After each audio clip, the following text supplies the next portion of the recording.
നമസ്കാരം, എല്ലാവർക്കും നമ്മുടെ സ്റ്റഡി അറ്റ് ഹോം PSC എന്ന യൂട്യൂബ് ചാനലിലേക്ക് സ്വാഗതം. അപ്പോൾ കഴിഞ്ഞ ക്ലാസ്സിൽ നമ്മൾ 8ാം ക്ലാസ്സിലെ പുതിയ SCERTയിൽ 3ാമത്തെ ചാപ്റ്ററാണ് എടുത്തുകൊണ്ടിരുന്നത്. അപ്പോൾ അതിൻ്റെ തുടർച്ച തന്നെയാണ്. കുറച്ചുകൂടി ഭാഗങ്ങൾ നമുക്കതിൽ കംപ്ലീറ്റ് ആക്കാനുണ്ട്. അപ്പോൾ ഈ ഒരു ക്ലാസ്സോട് കൂടി ഇത് കംപ്ലീറ്റ് ആവുന്നതാണ്. അപ്പോൾ ഇതിൻ്റെ മുന്നേ ഉള്ള ക്ലാസ്സുകളൊക്കെ നമ്മൾ നമ്മുടെ ചാനലിൽ അപ്ലോഡ് ചെയ്തിട്ടുണ്ട് കേട്ടോ. 9ാം ക്ലാസ്സിൻ്റെയും 10ാം ക്ലാസ്സിൻ്റെയും ഒക്കെ നമ്മുടെ പുതിയ SCERTയിൽ വരുന്ന പാഠഭാഗങ്ങളൊക്കെ നമ്മൾ ആ പ്ലേലിസ്റ്റിലാക്കി വെച്ചിട്ടുണ്ട്. അപ്പോൾ കാണാത്തവരുണ്ടെങ്കിൽ ക്ലാസ്സുകളൊക്കെ ഒന്ന് കാണുക കേട്ടോ. അതുപോലെ തന്നെ നമ്മുടെ ക്ലാസ്സുകൾ നിങ്ങൾക്ക് ഇഷ്ടമാവുന്നുണ്ടെങ്കിൽ ഒരു ലൈക്ക് തരാനൊന്നും മറക്കരുത് കേട്ടോ. എങ്കിലാണ് നമ്മളെപ്പോലെ പഠിക്കുന്ന ഒരുപാട് പേരുണ്ടല്ലേ, SCERT ക്ലാസ്സുകളൊക്കെ തപ്പി നടക്കുന്നവരുണ്ടായിരിക്കും, PSC പഠിക്കുന്ന ഉദ്യോഗാർത്ഥികൾ. അപ്പോൾ അവർക്കൊക്കെ നമ്മുടെ ചാനലൊന്ന് ഷെയർ ചെയ്ത് കൊടുക്കണം. അതുപോലെ തന്നെ നിങ്ങൾ ലൈക്ക് തരുമ്പോഴാണ് നമ്മുടെ ചാനൽ കൂടുതൽ പേരിലേക്ക് എത്തുന്നത്. അപ്പോൾ ഓക്കെ, നമ്മുടെ ക്ലാസ്സിലേക്ക് കടക്കാം. എല്ലാവർക്കും ഒരിക്കൽ കൂടി നമ്മുടെ ക്ലാസ്സിലേക്ക് സ്വാഗതം. അപ്പോൾ കഴിഞ്ഞ ക്ലാസ്സിൻ്റെ തുടർച്ചയാണല്ലോ. കഴിഞ്ഞ ക്ലാസ്സിൽ നമ്മൾ കുറച്ചൊരു ടഫായിട്ടുള്ള ഏരിയ ആണല്ലേ, എങ്കിലും ഒന്ന് മനസ്സിലാക്കി പഠിച്ചിട്ടുണ്ടെങ്കിൽ നമുക്ക് വളരെ സിമ്പിളായിട്ട് തന്നെ ഓർത്ത് വെക്കാൻ പറ്റും. അപ്പോൾ എന്താണ് വിഷുവങ്ങൾ, അയനാന്തങ്ങളൊക്കെയാണ് നമ്മൾ കഴിഞ്ഞ ക്ലാസ്സിൽ പറഞ്ഞത് അല്ലേ. അപ്പോൾ ഇന്നത്തെ ക്ലാസ്സിൽ നമ്മൾ എടുക്കാൻ പോകുന്നത് ഋതുക്കളാണ്, സീസൺസ് ആണ്. നോക്കാം. സൂര്യന്റെ ആപേക്ഷിക സ്ഥാനമാറ്റത്തിനനുസരിച്ച് ഓരോ പ്രദേശത്തും സവിശേഷമായ കാലാവസ്ഥ സാഹചര്യങ്ങൾ സൃഷ്ടിക്കപ്പെടും. സൂര്യന്റെ ആപേക്ഷിക സ്ഥാനത്തെക്കുറിച്ചൊക്കെ നമ്മൾ കഴിഞ്ഞ ക്ലാസ്സിൽ പറഞ്ഞില്ലേ. ഭൂമധ്യരേഖ പ്രദേശത്ത് എത്തുമ്പോൾ എങ്ങനെയാണ്, അതുപോലെ ഉത്തരായന രേഖയിൽ എത്തുമ്പോൾ എങ്ങനെയാണ് എന്നുള്ള കാര്യങ്ങളൊക്കെ നമ്മൾ പറഞ്ഞു. അപ്പോൾ സൂര്യന്റെ ആപേക്ഷിക സ്ഥാനം മാറ്റത്തിനനുസരിച്ച് എന്ത് ചെയ്യും, ഓരോ പ്രദേശത്തും സവിശേഷമായ കാലാവസ്ഥ സാഹചര്യങ്ങളും സൃഷ്ടിക്കപ്പെടും. ഈ കാലയളവിനെയാണ് ഋതുക്കൾ എന്ന് വിളിക്കുന്നത്. അപ്പോൾ ഒരു വർഷം മുഴുവനും നമുക്ക് ഒരേ കാലാവസ്ഥയല്ല അനുഭവപ്പെടുന്നത് അല്ലേ. നമുക്ക് കാലാവസ്ഥ മാറി മാറി മാറി വരുന്നുണ്ട്. വസന്തകാലം, ഗ്രീഷ്മകാലം, ശരത്കാലം, ശൈത്യകാലം, ഇങ്ങനെ മാറി മാറിയിട്ടാണ് വരുന്നത്. അപ്പോൾ സൂര്യന്റെ ആപേക്ഷിക സ്ഥാനമാറ്റത്തിനനുസരിച്ചാണ് ഓരോ പ്രദേശത്തും ഇങ്ങനെയുള്ള കാലാവസ്ഥകൾ രൂപപ്പെടുന്നത്. അപ്പോൾ ഈ കാലയളവിനെ നമ്മൾ ഋതുക്കൾ എന്നാണ് വിളിക്കുന്നത്. ഭൂമിയുടെ പരിക്രമണവും സൗരോർജ്ജ ലഭ്യതയിലെ ഏറ്റക്കുറച്ചിലുകളുമാണ് ഇതിന് കാരണം. അപ്പം ഇങ്ങനെ ഋതുക്കൾ നമുക്ക് കിട്ടുന്നതിന് കാരണം എന്താണ്? ഭൂമിയുടെ പരിക്രമണവും അതുപോലെ തന്നെ സൗരോർജ്ജ ലഭ്യതയിലെ ഏറ്റക്കുറച്ചിലുകളുമാണ് നമുക്ക് വ്യത്യസ്തങ്ങളായ ഋതുക്കൾ കിട്ടുന്നതിന്, അല്ലെങ്കിൽ സീസണുകൾ കിട്ടുന്നതിന് കാരണം. ഒരു വർഷത്തിൽ വസന്തകാലം, ഗ്രീഷ്മകാലം, ശരത്കാലം, ശൈത്യകാലം എന്നീ കാലങ്ങൾ ചാക്രികമായി ആവർത്തിക്കപ്പെടുന്നതാണ് ഋതുഭേദങ്ങൾ. അപ്പോൾ ഋതുഭേദങ്ങൾ എന്ന് പറഞ്ഞാൽ നമുക്കൊരു വർഷത്തിൽ വസന്തകാലം കിട്ടുന്നുണ്ട്, ഗ്രീഷ്മകാലം, ശരത്കാലം, ശൈത്യകാലം എന്നിങ്ങനെ 4 കാലങ്ങളാണ് നമുക്ക് കിട്ടുന്നത്. അപ്പോൾ ഈ കാലങ്ങൾ ഇങ്ങനെ ചാക്രികമായെന്ന് പറഞ്ഞാൽ റിപ്പീറ്റ് ആയിട്ട് വരും അല്ലേ. വസന്തകാലം കഴിഞ്ഞാൽ ഗ്രീഷ്മകാലം, അത് കഴിഞ്ഞ ശരത്കാലം, അത് കഴിഞ്ഞ ശൈത്യകാലം, വീണ്ടും വസന്തകാലം, അങ്ങനെ നമുക്ക് ചാക്രികമായിട്ട് ആവർത്തിക്കപ്പെടുന്നതിനെയാണ് നമ്മൾ ഋതുഭേദങ്ങൾ എന്ന് പറയുന്നത്. അപ്പോൾ സൂര്യന്റെ ആപേക്ഷിക സ്ഥാനമാറ്റത്തിനനുസരിച്ച് ഓരോ പ്രദേശത്തും സവിശേഷമായ കാലാവസ്ഥ സാഹചര്യങ്ങൾ സൃഷ്ടിക്കപ്പെടുന്നുണ്ട്. ഈ കാലയളവിനെ നമ്മൾ ഋതുക്കൾ എന്ന് പറയുന്നു. ഇതിന് കാരണം ഭൂമിയുടെ പരിക്രമണവും സൗരോർജ്ജ ലഭ്യതയിലെ ഏറ്റക്കുറച്ചിലുകളുമാണ്. ഒരു വർഷത്തിൽ വസന്തകാലം, ഗ്രീഷ്മകാലം, ശരത്കാലം, ശൈത്യകാലം എന്നിങ്ങനെ കാലങ്ങൾ ചാക്രികമായിട്ട് ആവർത്തിക്കപ്പെടുന്നതിനെയാണ് ഋതുഭേദങ്ങൾ എന്ന് പറയുന്നത്. ഇനി വിവിധ ഋതുക്കളും അവയുടെ സവിശേഷതകളും നോക്കാം. ഫസ്റ്റിൽ വസന്തകാലം, സ്പ്രിംഗ് അല്ലേ. അതിൻ്റെ പ്രത്യേകത എന്താണ്? സസ്യങ്ങൾ പൂക്കുകയും കായ്ക്കുകയും ചെയ്യുന്നു. അപ്പോൾ വസന്തകാലത്തിലാണ് സസ്യങ്ങൾ പൂക്കുകയും കായ്ക്കുകയും ഒക്കെ ചെയ്യുന്നത്. ഈ കാലയളവിൽ പകലിൻ്റെ ദൈർഘ്യം ക്രമേണ കൂടി വരുന്നു. അപ്പോൾ സ്റ്റേറ്റ്മെൻ്റ് ആയിട്ടൊക്കെ നമുക്ക് ഇങ്ങനെ ചോദിക്കൂട്ടോ, വസന്തകാലത്തിൻ്റെ പ്രത്യേകതകളിൽ ഉൾപ്പെടാത്തത് എന്ത്, അല്ലെങ്കിൽ സവിശേഷതകളിൽ ഉൾപ്പെടുന്നത് എന്ത് എന്നൊക്കെ ചോദിക്കും. അപ്പോൾ ശരിയായത് ഏത്, തെറ്റായത് ഏത്, ഇങ്ങനെയൊക്കെ ചോദ്യം വരുന്നത്. അപ്പോൾ വസന്തകാലത്തിൻ്റെ പ്രത്യേകത അല്ലെങ്കിൽ സവിശേഷത എന്താണ്? സസ്യങ്ങൾ പൂക്കുകയും കായ്ക്കുകയും ചെയ്യുന്നു. അതുപോലെ തന്നെ ഇക്കാലയളവിൽ പകലിൻ്റെ ദൈർഘ്യം ക്രമേണ കൂടി വരുന്നുണ്ട്. അടുത്തതാണ് ഗ്രീഷ്മകാലം, സമ്മർ അല്ലേ. സമ്മർ വെക്കേഷൻ എന്നൊക്കെ പറയുമ്പോൾ നമുക്കറിയാം ചൂടുകാലമാണ് അല്ലേ. അപ്പോൾ എന്താണ്? ഉയർന്ന അന്തരീക്ഷ താപനില. ഈ കാലത്തിൻ്റെ ഒരു സവിശേഷതയാണ് ഉയർന്ന അന്തരീക്ഷ താപനില. അതുപോലെ തന്നെ പൊതുവെ ദൈർഘ്യമേറിയ പകലുകളാണ് ഈ കാലഘട്ടത്തിൽ ഉണ്ടാവുന്നത്. അപ്പോൾ ഗ്രീഷ്മകാലത്തിൽ പൊതുവെ ദൈർഘ്യമേറിയ പകലുകളാണ്, ഉയർന്ന അന്തരീക്ഷ താപനിലയും ഇതിൻ്റെ സവിശേഷതയാണ്. അടുത്തതാണ് ശരത്കാലം, ഓട്ടം. ശൈത്യകാലത്തിൻ്റെ മുന്നോടി, അതായത് ശരത്കാലം കഴിഞ്ഞിട്ടാണ് ശൈത്യകാലം വരുന്നത്. അപ്പോൾ ശൈത്യകാലത്തിൻ്റെ മുന്നോടിയായിട്ട് വൃക്ഷങ്ങൾ ഇല പൊഴിക്കുന്നത് ഈ ശരത്കാലത്തിലാണ്. അതുപോലെ തന്നെ പകലിൻ്റെ ദൈർഘ്യം ക്രമേണ കുറഞ്ഞു വരുന്നതും ശരത്കാലത്തിലാണ്. ശരത്കാലത്തിൽ എന്താണ്? പകലിൻ്റെ ദൈർഘ്യം ക്രമേണ കുറഞ്ഞു വരികയാണ് ചെയ്യുന്നത്. ശൈത്യകാലത്തിൻ്റെ മുന്നോടിയായിട്ട് വൃക്ഷങ്ങൾ ഇല പൊഴിക്കുന്നതും ഈ ശരത്കാലത്തിലാണ്. അടുത്തതാണ് ശൈത്യകാലം, വിൻ്റർ അല്ലെ, വിൻ്റർ സീസൺ. കുറഞ്ഞ അന്തരീക്ഷ താപനില. ശൈത്യം എന്ന് പറയുമ്പോൾ തന്നെ എന്താണ്? നല്ല തണുപ്പുള്ള കാലാവസ്ഥയായിരിക്കും അല്ലേ. അപ്പോൾ കുറഞ്ഞ അന്തരീക്ഷ താപനില, അതുപോലെ തന്നെ മഞ്ഞ് വീഴ്ച, പൊതുവെ ദൈർഘ്യമേറിയ രാത്രികളാണ് ഈ കാലഘട്ടത്തിൻ്റെ ഒരു പ്രത്യേകത.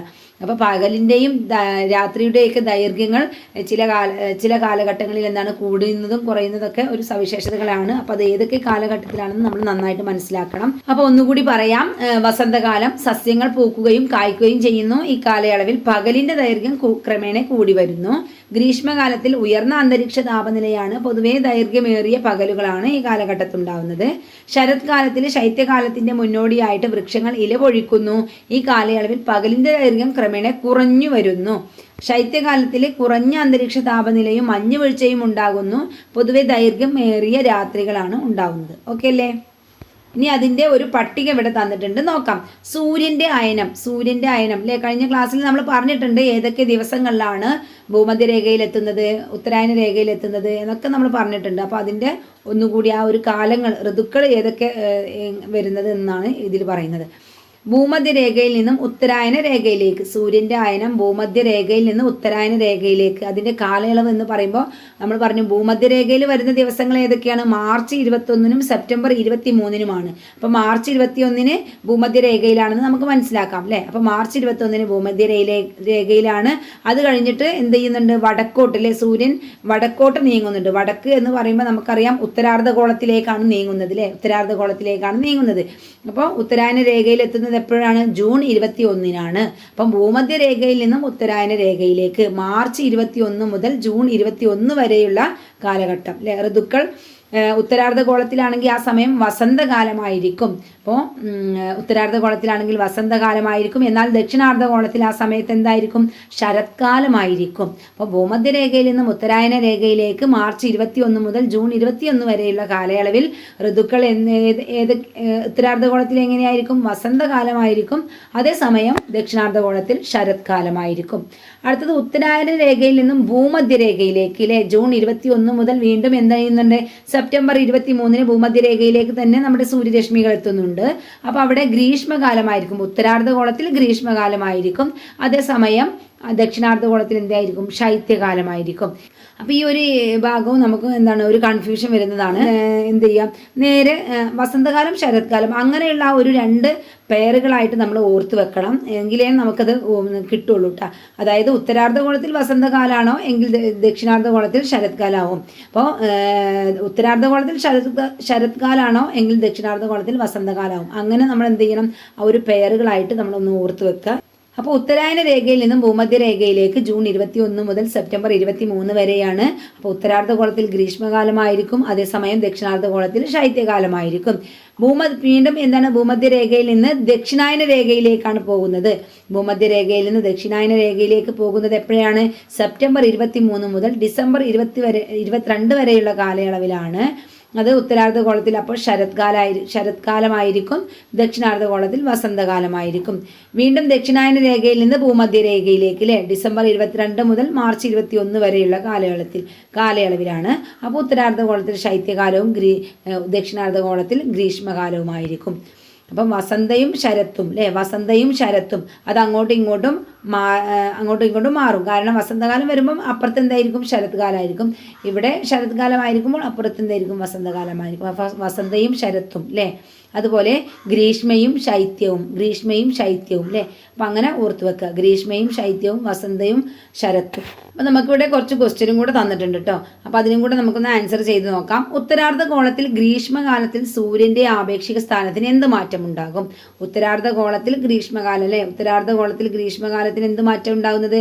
ഉത്തരായന രേഖയിൽ നിന്നും സൂര്യരശ്മികൾ ഭൂമധ്യരേഖയിലേക്ക് വരുന്നു അല്ലേ. സൂര്യൻ്റെ അയനം ഭൂമധ്യരേഖയിലേക്ക് വരുന്നു. ഉത്തരായന രേഖയിൽ നിന്നും ഭൂമധ്യരേഖയിലേക്കാണ് സൂര്യൻ്റെ അയനം. അത് തന്നെയാണ് സൂര്യൻ്റെ ആപേക്ഷിക സ്ഥാനത്തിലുണ്ടാകുന്ന മാറ്റം. അടുത്ത ക്വസ്റ്റ്യൻ എന്താണ്? ദക്ഷിണാർദ്ധഗോളത്തിൽ ശരത്കാലമായിരിക്കുമ്പോൾ ഉത്തരാർദ്ധഗോളത്തിൽ ഏത് ഋതുവാണ്? അപ്പോൾ ദക്ഷിണാർദ്ധഗോളത്തിൽ ശരത്കാലമായിരിക്കുമ്പോൾ ശരത്തും വസന്തമാണല്ലോ അല്ലേ. അപ്പോൾ ശരത്തും വസന്തമാണെന്ന് ഓർത്ത് വെക്കുക. അപ്പോൾ ദക്ഷിണാർദ്ധഗോളത്തിൽ ശരത്കാലമായിരിക്കുമ്പോൾ ഉത്തരാർദ്ധഗോളത്തിൽ എന്തായിരിക്കും?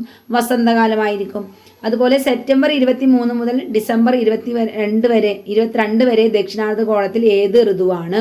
സെപ്റ്റംബർ 23 മുതൽ ഡിസംബർ 22 വരെ ഏത് അർദ്ധഗോളത്തിലാണെന്ന് നോക്കണം. ദക്ഷിണാർദ്ധഗോളത്തിലാണ്. ദക്ഷിണാർദ്ധഗോളത്തിൽ വസന്തകാലമാണ്. സൂര്യൻ്റെ ആപേക്ഷിക സ്ഥാനം ദക്ഷിണായന രേഖയിൽ നിന്നും ഭൂമധ്യരേഖയിലേക്ക് നീങ്ങുമ്പോൾ ദക്ഷിണാർദ്ധഗോളത്തിൽ ഏത് ഋതുവാണ്?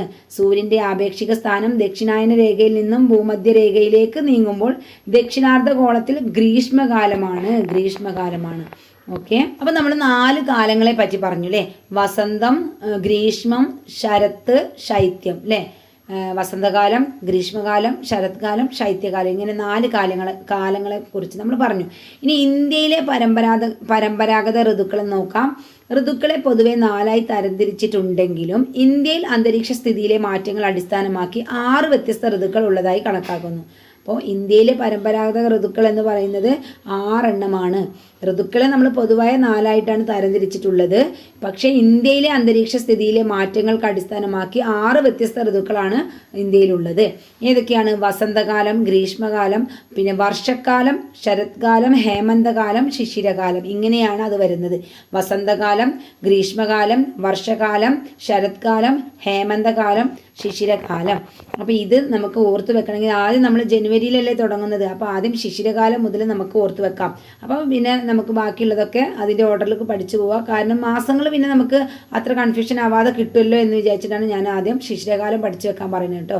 കാരണം January, February, March, April, May, June, July, August, September, October, November, December എന്നിങ്ങനെ ആ രണ്ട് വീതം നമുക്ക് ഓർത്ത് വെച്ച് പോകാൻ സിമ്പിളായിരിക്കും. അപ്പോൾ ആദ്യം നമ്മൾ ശിശിരകാലം ഒന്ന് ഓർത്ത് വെക്കണം. ശിശിരകാലം 6 ഋതുക്കളാണ് നമ്മുടെ ഇന്ത്യയിലുള്ളത്. അപ്പോൾ അതിൻ്റെ ഏതൊക്കെ മാസങ്ങളിലാണ് വരുന്നതെന്നും കൂടി നമ്മൾ ഇവിടെ എഴുതിയിട്ടുണ്ട്. അപ്പോൾ ആദ്യം ഏതാണ്? മാർച്ച്. വസന്തകാലം വരുന്നത് മാർച്ച്, ഏപ്രിൽ. ഗ്രീഷ്മകാലം മെയ്, ജൂണിലാണ്. വർഷക്കാലം വരുന്നത് ജൂലൈ, ആഗസ്റ്റിലാണ്. ശരത്കാലം വരുന്നത് സെപ്റ്റംബർ, ഒക്ടോബറിലാണ്. ഹേമന്തകാലം നവംബർ, ഡിസംബർ. ശിശിരകാലം വരുന്നത് ജനുവരി, ഫെബ്രുവരി. അപ്പോൾ ശിശിരകാലമാണ് നമുക്ക് നമ്മുടെ ഇംഗ്ലീഷ് മാസത്തിൽ വരുമ്പോൾ ഫസ്റ്റ് വരുന്നത് ശിശിരകാലമാണ് അല്ലേ? ജനുവരി, ഫെബ്രുവരി മാസത്തിലാണ് ശിശിരകാലം വരുന്നത്. എന്തെങ്കിലും ഒരു കോഡ് ഉപയോഗിച്ച് നിങ്ങൾ പഠിക്കുക. നിങ്ങൾ ഉപയോഗിക്കുന്ന കോഡുകൾ വളരെ യൂസ്ഫുൾ ആണെങ്കിൽ ഞങ്ങൾക്കും കൂടി ഒന്ന് പറഞ്ഞു തരട്ടെ. നമ്മുടെ കമൻറ്റ് ബോക്സിൽ എഴുതുകയാണെങ്കിൽ എല്ലാവർക്കും ഉപകാരമായിരിക്കും നമ്മുടെ വീഡിയോ കാണുന്നത്. ഓക്കെ, അപ്പോൾ ഋതുഭേദങ്ങളും ദിനരാത്രങ്ങളും ഉണ്ടാകുന്നത് എങ്ങനെയാണെന്ന് നമ്മൾ പറഞ്ഞു. ഇനി ഇത് കൂടാതെ ഭ്രമണത്തിൻ്റെ മറ്റൊരു സവിശേഷത കൂടി നമുക്ക് പരിചയപ്പെടാനുണ്ട്. എന്താണ്? സമയം. അടുത്തതാണ് സമയം. 2024 ജനുവരി 14 റിയൽ മാഡ്രിഡും FC ബാഴ്സലോണും തമ്മിൽ ബാഴ്സലോണയിൽ വെച്ച് നടന്ന Spanish super cup football final മത്സരത്തിൻ്റെ തത്സമയ പ്രക്ഷേപണം വ്യത്യസ്ത ഇടങ്ങളിൽ ദൃശ്യമാകുന്ന സമയക്രമം ഇവിടെ നൽകിയിട്ടുണ്ട്. നമ്മുടെ ഈ ഒരു മാപ്പിൽ നൽകിയിട്ടുണ്ട്. അപ്പോൾ തത്സമയ പ്രക്ഷേപണം ആണെങ്കിലും ലോകത്തിൻ്റെ വിവിധ ഭാഗങ്ങളിലുള്ളവർ വ്യത്യസ്ത സമയങ്ങളിലാണ് മത്സരം വീക്ഷിക്കുന്നത്. അപ്പോൾ ഇവിടെ മാപ്പിൽ കൊടുത്തിട്ടുണ്ട് അല്ലേ? വ്യത്യസ്ത സമയങ്ങൾ, ഓരോ രാജ്യങ്ങളിലും വ്യത്യസ്ത സമയങ്ങളിലായിട്ടാണ് അത് കൊടുത്തിട്ടുള്ളത്. തത്സമയ പ്രക്ഷേപണമാണ് അല്ലേ? തത്സമയ പ്രക്ഷേപണമാണെങ്കിലും വ്യത്യസ്ത രാജ്യങ്ങളിൽ അത് വ്യത്യസ്ത സമയങ്ങളിലായിട്ടാണ് നമുക്ക് മത്സരം വീക്ഷിക്കാൻ കഴിയുന്നത്. അപ്പോൾ അത് എന്തുകൊണ്ടാണെന്ന് എങ്ങനെ സംഭവിക്കുന്നതെന്ന് നമുക്ക് നോക്കാം. ഭൂമിക്ക് ഒരു ഭ്രമണം പൂർത്തിയാക്കാൻ അഥവാ അതിൻ്റെ അച്ചുതണ്ടിൽ 360 ഡിഗ്രി തിരിയാൻ 24 മണിക്കൂർ സമയം ആവശ്യമാണ്. ഭൂമിക്ക് ഒരു ഭ്രമണം പൂർത്തിയാക്കാൻ, അതായത് നമ്മൾ കഴിഞ്ഞ ക്ലാസ്സിൽ പറഞ്ഞതാണ് ഭൂമി ഒരു ഭ്രമണം പൂർത്തിയാക്കുന്നതിന് ഒരു ദിവസം അല്ലേ? ഒരു ദിവസം എടുക്കുന്നു എന്നത്. അപ്പോൾ ഭൂമിക്ക് ഒരു ഭ്രമണം പൂർത്തിയാക്കാൻ അഥവാ അതിൻ്റെ അച്ചുതണ്ടിൽ എന്താണ് 360 ഡിഗ്രി തിരിയാൻ 24 മണിക്കൂർ സമയം ആവശ്യമാണ്. 15 ഡിഗ്രി തിരിയാൻ 1 മണിക്കൂറാണ് ആവശ്യമുള്ളത്. എങ്കിൽ 1 ഡിഗ്രി കടക്കാൻ എത്ര സമയം വേണമെന്ന് നമുക്കിവിടെ കാണിച്ചു തന്നിട്ടുണ്ട്. 15 ഡിഗ്രി തിരിയാൻ 1 മണിക്കൂർ, അതായത് 60 മിനിറ്റ്. അപ്പോൾ 1 ഡിഗ്രി തിരിയാൻ 60/15 4 മിനിറ്റാണ് വേണം. 160 ഡിഗ്രി തിരിയാൻ 24 മണിക്കൂർ സമയം വേണം. 15 ഡിഗ്രി തിരിയാൻ എത്ര മണിക്കൂർ ആവശ്യമാണ്? 60 മിനിറ്റ് അല്ലെങ്കിൽ 1 മണിക്കൂർ. 60 മിനിറ്റ് അല്ലെങ്കിൽ 1 മണിക്കൂർ. 15 ഡിഗ്രി തിരിയാൻ 1 മണിക്കൂർ അല്ലെങ്കിൽ 60 മിനിറ്റാണ്. 1 ഡിഗ്രി കടക്കാൻ എത്ര സമയം വേണം എന്ന് ചോദിച്ചാൽ 4 മിനിറ്റാണ്. 4 മിനിറ്റാണ് 1 ഡിഗ്രി തിരിയാൻ വേണ്ടി ആവശ്യമായിട്ടുള്ളത്. അപ്പോൾ ഓരോ ഡിഗ്രി രേഖാംശ വ്യാപ്തിക്കും ആനുപാതികമായ സമയ വ്യത്യാസം 4 മിനിറ്റാണ്. ഓരോ ഡിഗ്രി രേഖാംശ വ്യാപ്തിക്കും ആനുപാതികമായിട്ടുള്ള സമയ വ്യത്യാസം എന്ന് പറയുന്നത് 4 മിനിറ്റാണ്. അപ്പോൾ രേഖാംശ രേഖയിൽ എങ്ങനെയാണ് സമയം കണക്കാക്കുന്നത് മനസ്സിലായില്ല. ഇനി പ്രാദേശിക സമയം, ലോക്കൽ ടൈം, അതായത് പ്രാദേശിക സമയം എന്താണെന്ന് നോക്കാം. പണ്ടുകാലങ്ങളിൽ നിഴലിനെയും സൂര്യൻ്റെ ഉച്ചസ്ഥാനത്തെയും അടിസ്ഥാനമാക്കിയാണ് ഓരോ പ്രദേശത്തെയും പ്രാദേശിക സമയം നിർണ്ണയിച്ചിരുന്നത്. അപ്പോൾ പണ്ടുകാലങ്ങളിലൊക്കെ എന്താണ് നമ്മുടെ നിഴലിനെ നോക്കിയാണ് അല്ലേ? നിഴലിൻ്റെ നമ്മൾ ഓരോ സമയത്തും നമുക്കുള്ള നിഴലിൻ്റെ നീളം ഒരുപോലെ ആയിരിക്കൂല. അതുപോലെ തന്നെ സൂര്യന്റെ ഉച്ചസ്ഥാനത്തെയും അടിസ്ഥാനമാക്കിയാണ് ഓരോ പ്രദേശത്തെയും പ്രാദേശിക സമയം നിർണ്ണയിച്ചിരുന്നത്. സൂര്യന്റെ സ്ഥാനം ഒരാളുടെ തലക്ക് നേർമുകളിൽ എത്തുന്ന സമയം ഉച്ചക്ക് 12 മണി എന്ന് കണക്കാക്കിയിരുന്നു. സൂര്യന്റെ സ്ഥാനം ഒരാളുടെ തലക്ക് മുകളിൽ തലക്ക് നേർമുകളിലാണ് എത്തുന്നതെങ്കിൽ ഉച്ചക്ക് 12 മണി എന്ന് കണക്കാക്കിയിരുന്നു. നിഴലിന്റെ നീളം ഏറ്റവും കുറഞ്ഞ സമയമാണിത്. എപ്പോഴും നമ്മൾ നിഴൽ ഒരേ നീളത്തിലായിരിക്കില്ല, അത് വ്യത്യസ്ത സമയങ്ങളിൽ വ്യത്യസ്ത നീളത്തിലും അതുപോലെ തന്നെ വ്യത്യസ്ത ദിശയിലുമായിരിക്കും. അത് നിങ്ങൾ ശ്രദ്ധിച്ചിട്ടുണ്ടോ എന്നറിയില്ല, ഇനിയൊന്നും ശ്രദ്ധിക്കട്ടെ. നമ്മളൊക്കെ വെയിലത്തൊക്കെ പോകുമ്പോൾ നമ്മുടെ നിഴലിൻ്റെ നീളം എത്ര ഉണ്ട് എന്നൊക്കെ. അപ്പോൾ വൈകുന്നേരങ്ങളിൽ ചിലപ്പോൾ നല്ലോണം നിഴൽ നീണ്ടു പോയിട്ടുണ്ടാവും അല്ലേ. അപ്പോൾ അതൊക്കെ ഒന്ന് ശ്രദ്ധിച്ച് നോക്കുക. അപ്പം അങ്ങനെയൊക്കെ അടിസ്ഥാനമാക്കിയിട്ടാണ് പണ്ട് കാലങ്ങളിൽ സമയം കണക്കാക്കിയിരുന്നത്.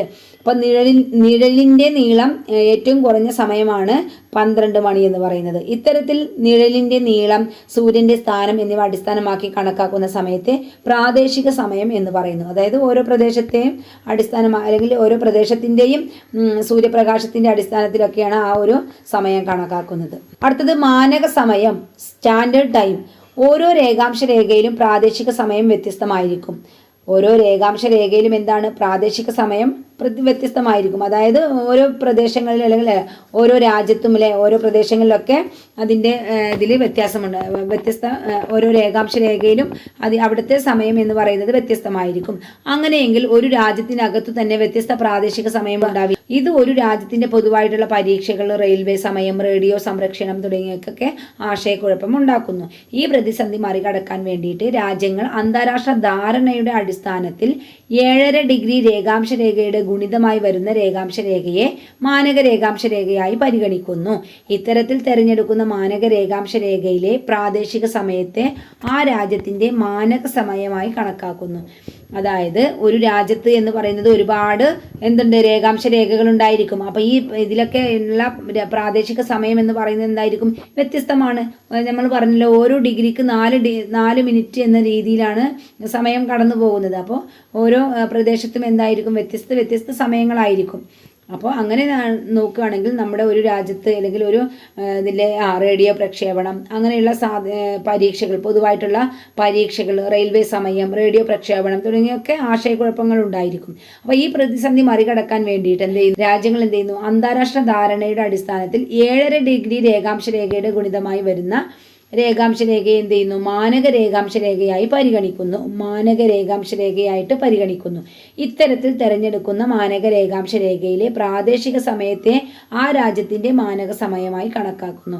അതായത് ഓരോ രാജ്യത്തും എന്തുണ്ട്? ഓരോ മാനക രേഖാംശം ഉണ്ടായിരിക്കും. ആ മാനക രേഖാംശത്തിലെ സമയത്തിൻ്റെ അടിസ്ഥാനത്തിലാണ് എല്ലാ പരീക്ഷകളായാലും റെയിൽവേകളിലൊക്കെ സമയം കണക്കാക്കുന്നത്. അടുത്താണ് ഗ്രീനിച്ച് സമയം, ഗ്രീൻവിച്ച് ടൈം എന്ന് പറയുന്നത് നോക്കാം. അപ്പൊ അക്ഷാംശ വൃത്തങ്ങളുടെ വലിപ്പം ഭൂമധ്യരേഖയിൽ നിന്നും ധ്രുവങ്ങളിലേക്ക് പോകുന്തോറും എന്ത് ചെയ്യുന്നുണ്ട്? കുറഞ്ഞു വരുന്നുണ്ട്. എന്നാൽ ഈ രേഖാംശ രേഖകളും അർദ്ധവൃത്തങ്ങൾ തന്നെയല്ലേ? അതിനാൽ അന്താരാഷ്ട്ര സമയ നിർണയ സൗകര്യത്തിനായി ഇംഗ്ലണ്ടിലെ റോയൽ ബ്രിട്ടീഷ് വാന നിരീക്ഷണശാല സ്ഥിതി ചെയ്യുന്ന ഗ്രീനിച്ച് എന്ന സ്ഥലത്തു കൂടി പോകുന്ന രേഖാംശ രേഖയെ 0 ഡിഗ്രി രേഖാംശ രേഖയായി കണക്കാക്കുന്നു. അപ്പോൾ ഇംഗ്ലണ്ടിലെ റോയൽ ബ്രിട്ടീഷ് വാന നിരീക്ഷണശാല സ്ഥിതി ചെയ്യുന്ന ഗ്രീനിച്ച് എന്ന സ്ഥലത്ത് കൂടി കടന്നു പോകുന്ന രേഖാംശ രേഖയെ നമ്മൾ 0 ഡിഗ്രി രേഖാംശ രേഖയായിട്ട് കണക്കാക്കുന്നുണ്ട്. ഇതിനെയാണ് പ്രൈം മെറിഡിയൻ എന്നും പ്രൈം മെറിഡിയനിലെ പ്രാദേശിക സമയത്തെ ഗ്രീനിച്ച് സമയം എന്ന് വിളിക്കുന്നു. ലോകത്തെവിടെയും യാത്രികർ സമയം കണക്കാക്കുന്നത് ഗ്രീനിച്ച് സമയത്തെ അടിസ്ഥാനമാക്കിയാണ്. ലോകത്തെവിടെയും ഉള്ള യാത്രികർ സമയം കണക്കാക്കുന്നത് ഈ ഗ്രീനിച്ച് സമയത്തെ അടിസ്ഥാനമാക്കിയാണ്. ഭൂമിയുടെ ഭ്രമണം പടിഞ്ഞാറ് നിന്ന് കിഴക്കോട്ടായതിനാൽ ഗ്രീനിച്ച് രേഖയിൽ നിന്ന് കിഴക്കോട്ട് ഓരോ രേഖാംശ രേഖയും കടന്നു പോകുമ്പോൾ സമയം 4 മിനിറ്റ് കൂടുകയും പടിഞ്ഞാറോട്ട് നീങ്ങുമ്പോൾ 4 മിനിറ്റ് കുറയുകയും ചെയ്യുന്നു. അപ്പോൾ ഗ്രീനിച്ച് രേഖയെ അടിസ്ഥാനമാക്കിയിട്ടാണ് ലോകമെമ്പാടും സമയം കണക്കാക്കുന്നത്. അങ്ങനെയെങ്കിൽ ഭൂമിയുടെ ഭ്രമണം പടിഞ്ഞാറ് നിന്ന് കിഴക്കോട്ടായതിനാൽ ഗ്രീനിച്ച് രേഖയിൽ നിന്നും കിഴക്കോട്ട് കിഴക്കോട്ട് പോകുന്ന ഓരോ രേഖാംശ രേഖയിലും ഓരോ രേഖാംശ രേഖ കടക്കുമ്പോഴും ഓരോ ആളുകളും 4 മിനിറ്റ് കൂടിയാണ് പോകുന്നത്. അതേസമയം പടിഞ്ഞാറോട്ടാണ് നീങ്ങുന്നതെങ്കിൽ ഓരോരുത്തർക്കും 4 മിനിറ്റ് കുറഞ്ഞു വരികയും ചെയ്യുന്നു. ഇനി ഇവിടെ ഒരു ബോക്സിൽ തന്നിട്ടുണ്ട്, നോക്കാം. ജന്തർ മന്ദർ നോക്കാം. 18-ാം നൂറ്റാണ്ടിന്റെ തുടക്കത്തിൽ ജയ്പൂർ മഹാരാജാവായ ജയ്സിംഗ് രണ്ടാമൻ ജയ്പൂരിൽ നിർമ്മിച്ച ജ്യോതിശാസ്ത്ര നിരീക്ഷണ കേന്ദ്രമാണ് ജന്തർ മന്ദർ. 18-ാം നൂറ്റാണ്ടിൻ്റെ തുടക്കത്തിൽ ജയ്പൂർ മഹാരാജാവായ ജയ്സിംഗ് രണ്ടാമനാണ് ജയ്പൂരിൽ നിർമ്മിച്ച ജ്യോതിശാസ്ത്ര നിരീക്ഷണ കേന്ദ്രമാണ് ജന്തർ മന്തർ. ഇതിൽ 20 പ്രധാന ജ്യോതിശാസ്ത്ര ഉപകരണങ്ങൾ ഒരു പ്രദേശത്ത് നിർമ്മിച്ചിരിക്കുന്നു. ഇവ ഉപയോഗിച്ച് നഗ്ന നേത്രങ്ങൾ കൊണ്ട് ജ്യോതിശാസ്ത്ര സ്ഥാനങ്ങൾ നിരീക്ഷിക്കുന്നതിനായി സാധിച്ചിരുന്നു. ഇന്ത്യയിലെ 5 ജ്യോതിശാസ്ത്ര നിരീക്ഷണ കേന്ദ്രങ്ങളിൽ ഏറ്റവും വലുതും പ്രധാനപ്പെട്ടതുമാണിത്. അപ്പോൾ ജന്തർ മന്തർ എന്ന് പറയുന്നത് ഒരു ജ്യോതിശാസ്ത്ര നിരീക്ഷണ കേന്ദ്രമാണ്. അപ്പോൾ ഇന്ത്യയിലെ 5 ജ്യോതിശാസ്ത്ര കേന്ദ്രങ്ങളിൽ ഏറ്റവും വലുതും പ്രധാനപ്പെട്ടതുമാണ്. മറ്റുള്ളവ ഡൽഹി, ഉജ്ജയിൻ, മധുര, വാരണാസി എന്നിവിടങ്ങളിലാണ്. 2010 ഈ സ്ഥലം യുനെസ്കോയുടെ ലോക പൈതൃക പട്ടികയിൽ ഉൾപ്പെടുത്തി. ഇവിടെയുള്ള ഉപകരണങ്ങൾ അക്കാലത്ത് വളരെ കൃത്യതയോടുകൂടി പ്രാദേശിക സമയം നിർണ്ണയിക്കാൻ സഹായിച്ചിരുന്നു. അപ്പോൾ ജന്തർ മന്തർ എന്ന് പറയുന്നത് എന്താണ്? ഒരു ജ്യോതിശാസ്ത്ര നിരീക്ഷണ കേന്ദ്രമാണ്. അപ്പോൾ 5 പ്രധാന ഇതിൽ ഏറ്റവും വലുതും പ്രധാനപ്പെട്ടതുമാണ് ജന്തർ മന്തർ എന്നുള്ളത്. അടുത്താണ് ഇന്ത്യൻ സ്റ്റാൻഡേർഡ് സമയം, ഇന്ത്യൻ സ്റ്റാൻഡേർഡ് ടൈം. അപ്പോൾ ഇന്ത്യയിൽ എങ്ങനെയാണ് മാനക സമയം കണക്കാക്കുന്നതെന്ന് നോക്കാം. ഇന്ത്യയുടെ കിഴക്കേ അറ്റത്തുള്ള സംസ്ഥാനമായ അരുണാചൽ പ്രദേശും അതായത് 97°25 രേഖാംശ രേഖയിലാണ് കിടക്കുന്നത്. പടിഞ്ഞാറ് അറ്റത്തുള്ള സംസ്ഥാനമായ ഗുജറാത്ത് 68°7 കിഴക്ക് രേഖാംശത്തിലാണ് കിടക്കുന്നത്. അപ്പോൾ ഇവ തമ്മിൽ ഏകദേശം 30° രേഖാംശ വ്യത്യാസമുള്ളതിനാൽ 2 മണിക്കൂറോളം പ്രാദേശിക സമയം വ്യത്യാസമുണ്ട്. അതായത് അരുണാചൽ പ്രദേശിലുള്ള സമയമായിരിക്കില്ല ഗുജറാത്തിൽ. അരുണാചൽ പ്രദേശിൽ 1 മണിയാണെങ്കിൽ ഗുജറാത്തിൽ എന്തായിരിക്കും? അത് വേറെ ടൈം ആയിരിക്കും അല്ലേ? ഗുജറാത്തിൽ അതിനേക്കാളും 2 മണിക്കൂർ കുറവായിരിക്കും. കാരണം നമ്മൾ പറഞ്ഞല്ലോ, കിഴക്കോട്ട് പോകുന്തോറും എന്താണ് കൂടിയിരിക്കും അല്ലേ? സമയം കൂടുതലാണ് വരുന്നത്. പടിഞ്ഞാറോട്ട് പോകുന്തോറും സമയം കുറവായിട്ടാണ് വരുന്നത്. അതുകൊണ്ട് തന്നെ പടിഞ്ഞാറ് ഭാഗത്ത് എന്താണ് 1 മണിയാണെങ്കിൽ അരുണാചൽ പ്രദേശത്ത് കിഴക്ക് ഭാഗത്ത് എന്തായിരിക്കും? 3 മണിയായിരിക്കും. അപ്പോൾ 2 മണിക്കൂറിൻ്റെ വ്യത്യാസം ഉണ്ടായിരിക്കും. അതുകൊണ്ട് തന്നെ എന്താണ്, അതൊരു ബുദ്ധിമുട്ടാണ് അല്ലേ? കാരണം നമ്മുടെ ഇന്ത്യയിൽ മൊത്തത്തിലുള്ള എന്തെങ്കിലും ഒരു പൊതുവായിട്ടുള്ള അനൗൺസ്മെൻറ്റോ അല്ലെങ്കിൽ എന്തെങ്കിലും റെയിൽവേ ടൈം, റേഡിയോ, ഇങ്ങനെയുള്ള ടൈമുകളൊക്കെ നമ്മൾ കണക്കാക്കണമെങ്കിൽ അത് ബുദ്ധിമുട്ടായിരിക്കും. അരുണാചൽ പ്രദേശത്തുള്ളവർക്ക് വേറെ ടൈമായിരിക്കും, അത് ഇവിടെയുള്ളവർക്ക് എന്തായിരിക്കും? വേറെ ടൈമായിരിക്കും. അതിനൊക്കെ ആ ഒരു ബുദ്ധിമുട്ടുകളൊക്കെ ഒഴിവാക്കാൻ വേണ്ടിയിട്ടാണ് ഇന്ത്യയിൽ ഒരു മാനക രേഖാംശം തിരഞ്ഞെടുത്തിട്ടുള്ളത്. അപ്പോൾ നോക്കാം, 30° രേഖാംശ വ്യത്യാസമുണ്ട്. ഈ അരുണാചൽ പ്രദേശും അതുപോലെ തന്നെ ഗുജറാത്തും തമ്മിൽ 30° രേഖാംശ വ്യത്യാസമുണ്ട്. ഇതുകൊണ്ടുള്ള പ്രായോഗിക ബുദ്ധിമുട്ട് ഒഴിവാക്കുന്നതിന് രാജ്യത്ത് ഒരു മാനക സമയം നിർണയിച്ചിട്ടുണ്ട്. 7.5°യുടെ ഗുണിതമായ 82.5 കിഴക്ക് രേഖാംശ രേഖയെയാണ് ഇന്ത്യയിൽ മാനക രേഖാംശ രേഖയായി തിരഞ്ഞെടുത്തിട്ടുള്ളത്. അപ്പോൾ ഇന്ത്യയിലെ മാനക രേഖാംശ രേഖയായിട്ട് 82.5 കിഴക്കുള്ള രേഖാംശ രേഖയെയാണ് തിരഞ്ഞെടുത്തിട്ടുള്ളത്. അപ്പോൾ അവിടെയുള്ള സമയമാണ് മാനക സമയം എന്ന് പറയുന്നത്. ആ ഒരു 82.5 രേഖയിലുള്ള പ്രാദേശിക സമയത്ത് എന്ത് ചെയ്യുന്നു? ഇന്ത്യയുടെ മാനക സമയമായിട്ട് കണക്കാക്കുന്നു. ആ ഒരു സമയത്തെ അടിസ്ഥാനമാക്കിയിട്ടാണ് ഇന്ത്യയിലെ പൊതുവായിട്ടുള്ള എല്ലാ കാര്യങ്ങളും നിർണ്ണയിക്കുന്നത്. മനസ്സിലായോ? അപ്പോൾ ഇന്ത്യയുടെ മാനക രേഖാംശം എന്ന് പറയുന്നത് ഏതാണ്? 82.5 കിഴക്കുള്ള രേഖാംശ രേഖയാണ് ഇന്ത്യയുടെ മാനക രേഖാംശ രേഖയായിട്ട് കണക്കാക്കിയിട്ടുള്ളത്. അപ്പോൾ നമ്മൾ പറഞ്ഞു, ഈ കിഴക്കോട്ട് പോകുന്തോറും എന്താണ്? കിഴക്കോട്ട് പോകുന്തോറും സമയം കൂടുതലാണ് ഉണ്ടാകുന്നത്. പടിഞ്ഞാറോട്ട് പോകുന്തോറും സമയം കുറവാണ് ഉണ്ടാകുന്നത്. അപ്പോൾ 15°ക്ക് 1 മണിക്കൂർ എന്ന തോതിൽ എന്ത് ചെയ്യുന്നുണ്ട്? സമയ വ്യത്യാസം അനുഭവപ്പെടുന്നുണ്ട്. അങ്ങനെ നോക്കുമ്പോൾ നമ്മുടെ ഗ്രീനിച്ച് രേഖ എന്ന് പറയുന്നത് 0° ആണ്. അപ്പോൾ ഇന്ത്യയുടെ മാനക രേഖാംശം എന്ന് പറയുന്നത് 82.5 കിഴക്കുമാണ്. അപ്പോൾ ഇവ തമ്മിൽ എത്ര വ്യത്യാസമുണ്ട് എന്ന് ചോദിച്ചാൽ 5.5 മണിക്കൂർ വ്യത്യാസമുണ്ട്. 5.5 ഗ്രീനിച്ച് രേഖയിൽ നിന്നും നമ്മുടെ ഇന്ത്യയുടെ മാനക രേഖാംശത്തിലേക്ക് എത്തുമ്പോഴേക്കും 5.5 മണിക്കൂർ സമയ വ്യത്യാസം ഉണ്ടായിരിക്കും. ഗ്രീനിച്ച് രേഖയിൽ 12 മണിയാണെങ്കിൽ അവിടെ നിന്നും 5.5 മണിക്കൂർ കൂടുതലായിരിക്കും നമ്മുടെ ഇന്ത്യയുടെ മാനക രേഖാംശത്തിൽ അല്ലെങ്കിൽ ഇന്ത്യയുടെ ടൈം എന്ന് പറയുന്നത്. ഓക്കെ, അടുത്താണ് സമയമേഖലകൾ. Time zones. അന്താരാഷ്ട്ര ധാരണ പ്രകാരം ലോകത്തെ 1 മണിക്കൂർ സമയ വ്യത്യാസത്തിൽ 24 മേഖലകളായി തിരിച്ചിട്ടുണ്ട്. അന്താരാഷ്ട്ര ധാരണ പ്രകാരം എന്താണ്? ലോകത്തെ 1 മണിക്കൂർ സമയ വ്യത്യാസത്തിൽ 24 മേഖലകളായിട്ട് തരംതിരിച്ചിട്ടുണ്ട്. ഇവയാണ് സമയമേഖലകൾ. ഓരോ മേഖലയിലും 15° രേഖാംശ വ്യാപ്തിയുണ്ട്. 15° രേഖാംശ വ്യാപ്തിയിൽ എന്താണ്? 1 മണിക്കൂറാണ് അവിടുത്തെ ടൈം അനുവദിക്കുന്നത്. അപ്പോൾ ഓരോ 15°ക്കും 1 മണിക്കൂർ വെച്ച് കൂടുതലായിരിക്കും. മേഖലയിലും ഓരോ മണിക്കൂർ വ്യത്യാസം ഉണ്ടായിരിക്കും എന്നാണ് അവിടെ സൂചിപ്പിച്ചിട്ടുള്ളത്. അപ്പോൾ നമുക്ക് അതിൻ്റെ ഒരു മാപ്പ് ഇവിടെ തന്നിട്ടുണ്ട്. ലോക സമയ മേഖലകൾ എന്ന് പറഞ്ഞിട്ട് കണ്ടില്ലേ? അപ്പോൾ ഈ ഒരു സമയമേഖലകൾ നമുക്കിവിടെ രണ്ട് സൈഡിലും അടയാളപ്പെടുത്തിയിട്ടുണ്ട് അല്ലേ, രണ്ട് മുകളിലും താഴെയും നമുക്ക് അടയാളപ്പെടുത്തി കാണിച്ചു തന്നിട്ടുണ്ട്.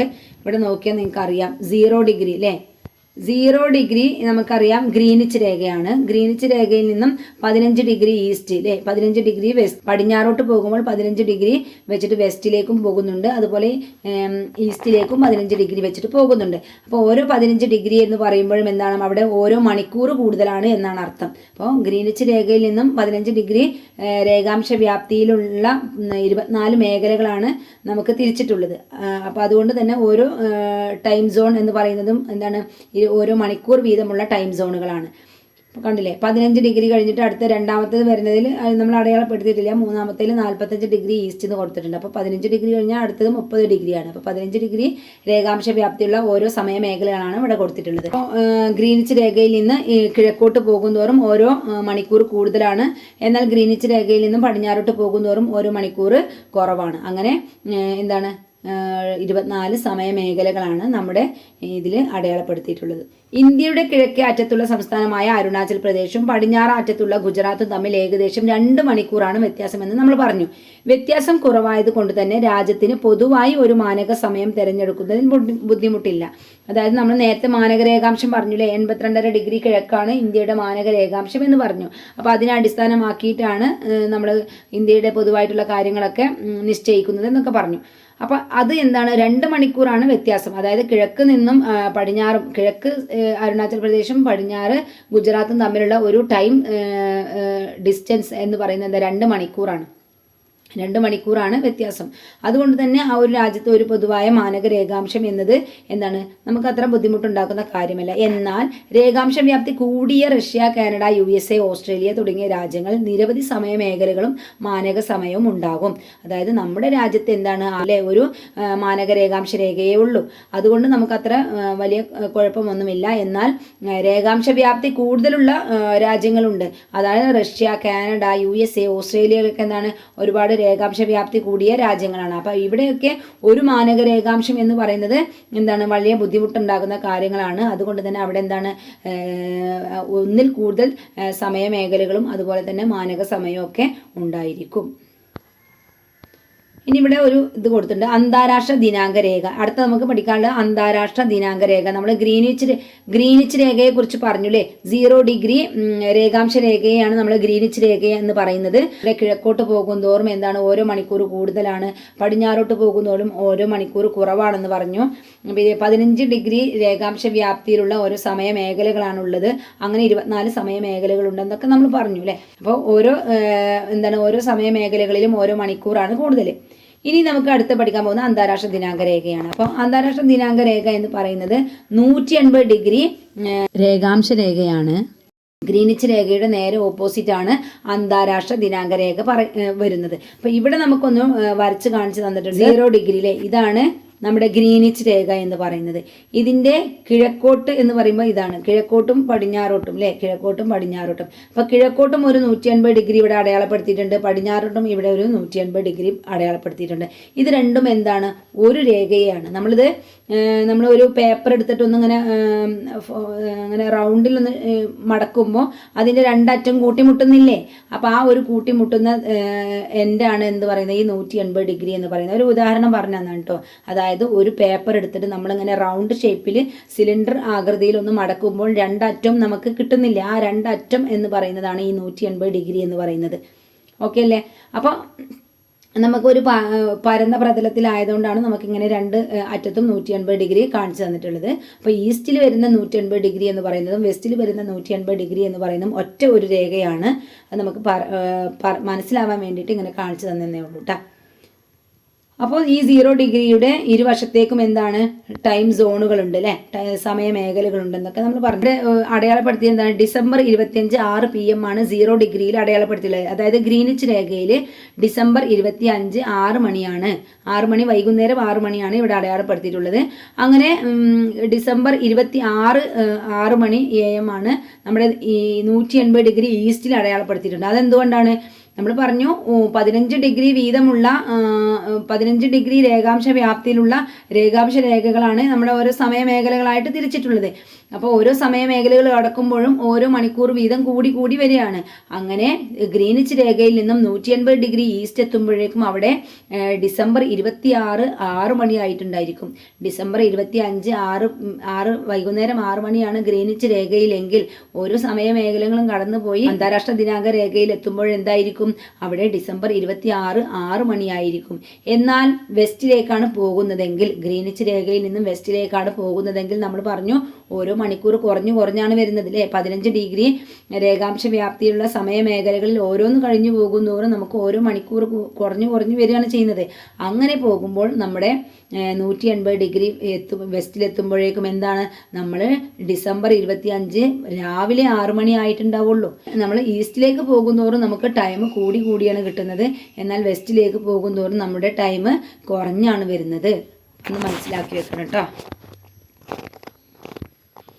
ഇവിടെ ചിത്രത്തിൽ എന്താണ്, ഗ്രീനിച്ച് രേഖയിൽ ഡിസംബർ 25 വൈകുന്നേരം 6 മണി ആയിരിക്കുമ്പോൾ 180 ഡിഗ്രി കിഴക്കും 180 ഡിഗ്രി പടിഞ്ഞാറും ഏത് ദിവസമായാണ് പറഞ്ഞിട്ടുള്ളത് എന്നാണ്. അതിൽ ടൈമിൽ വ്യത്യാസമുണ്ട്. ഒന്ന് ഡിസംബർ 26 ആയിട്ടുണ്ട്, മറ്റത് എന്താണ് ഡിസംബർ 25 രാവിലെ 6 മണി ആയിട്ടുണ്ട്.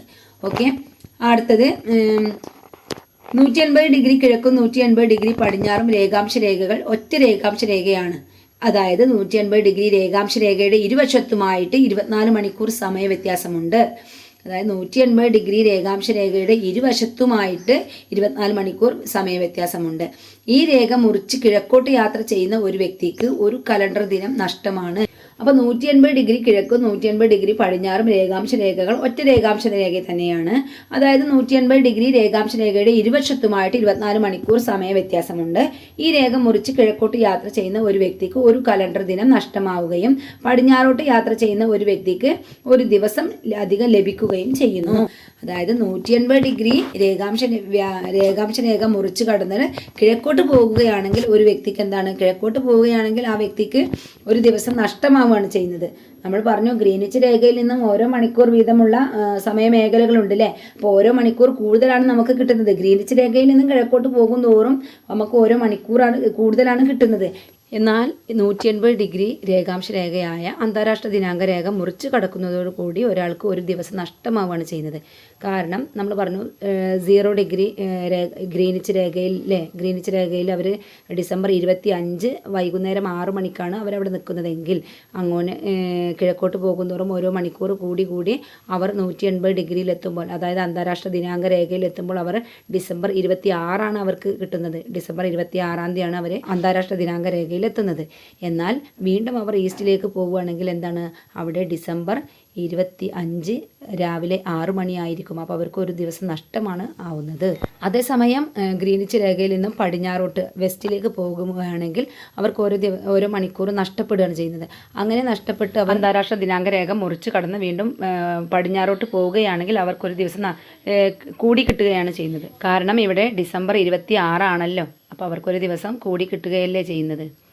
കാര്യങ്ങൾ മനസ്സിലായിട്ടുണ്ടാവുമെന്ന് വിചാരിക്കുന്നു. അന്താരാഷ്ട്ര ഉടമ്പടി പ്രകാരം 180 ഡിഗ്രി രേഖാംശ രേഖയെ അന്താരാഷ്ട്ര ദിനാങ്ക രേഖയായി കണക്കാക്കുന്നു.